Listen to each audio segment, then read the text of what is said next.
When it comes to education funding, programs involving the arts are often the first on the chopping block. That's why the work of our guest on this Women Wednesday is so important. She introduces kids to music to help them reach their full potential, bringing instruments and teachers to schools and community centers, all for free. Ann Fitzgibbon is the founder and executive director of the Harmony program, and she joins us now with much more. What a wonderful program, an important program, because we know how arts programs often go by the way of budgets, and you're stepping in to fill this void. Talk about, how this organization came about. Yeah, well, I was working in the New York City mayor's office years ago, and I was aware of so many public schools that didn't provide instrumental music training. So I decided to tap the cultural talent in the city, and we recruit and train teachers to serve kids in communities in need. Why do you think it's so important that kids get this music education? I think people don't understand the broad importance of music education. Music might be one of the best tools for giving kids the kinds of skills and habits they need to achieve long-term success, focus, discipline, teamwork, self-confidence. So you actually bring the instruments and the teachers into schools where they get these lessons. Talk about how that works. Yeah, well, the Harmony program believes that we have to make access possible. So we provide community-based instruction. We will team up with a school or community center. We'll work with them to identify what their interests are and their priorities, and we'll craft a program that meets their needs. And what types of students are getting this help? Yeah, well, this year we'll be serving over 1,000 children in 4 boroughs of the city, and our kids are primarily in underserved schools, Title I schools, elementary middle school students, and the majority of our students are kids of color. So how do they find out about this program? How do you know what schools to go to? How do kids sign up? Yeah, well, now we're getting approached by more and more schools, which is the good news. And I would say if your listeners are interested, an interested parent or teacher, get in touch with us and we'll try to come to your community. What's the process then after they ask for help?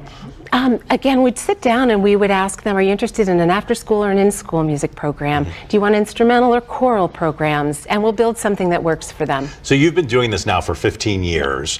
Talk about, the fruits of your labor, how you've seen this program really help kids connect with the music. Well, music is a long-term investment, and over the years that I've been doing this, I've seen children grow from being very shy to being self-confident, having maybe some emotional troubles and feeling calm and a sense of comfort in the music.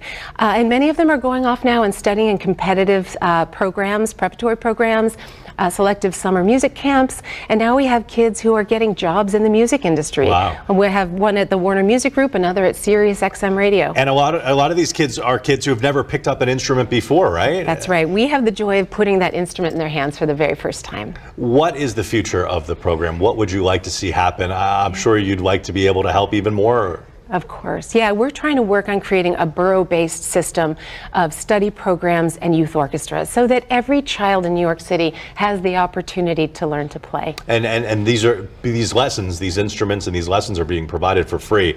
How do you make that happen? Yeah, well, we have obviously a broad base of support. We make it free to the children who participate, and I should be clear that we do expect a little skin in the game from our partners, but we don't let their financial circumstances be any sort of impediment to working with them. You started this from scratch because you saw a need. Talk about what it's been like for you to start a nonprofit from scratch and to see it, develop like this. Well, it was really a dream, and it's something that I would say to others who have similar types of passions, you really have to persist. Persist in the face of a lot of people who might tell you it's impossible.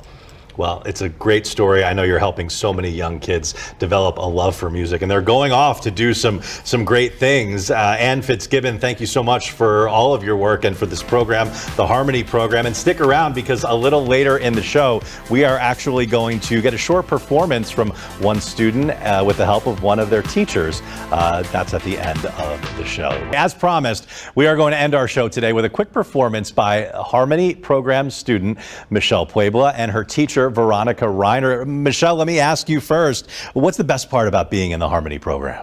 Being granted opportunities such as this one is amazing. I never thought I would be able to do something like this, and most of all, having a voice with my violin is amazing. All right, we can't wait to hear you play. What are you going to be playing for us? I'm going to play a little Mozart for you. Very good. We'll have you guys take us out. I'm Anthony Pascal. Thanks for joining us here on News All Day. Let's listen in.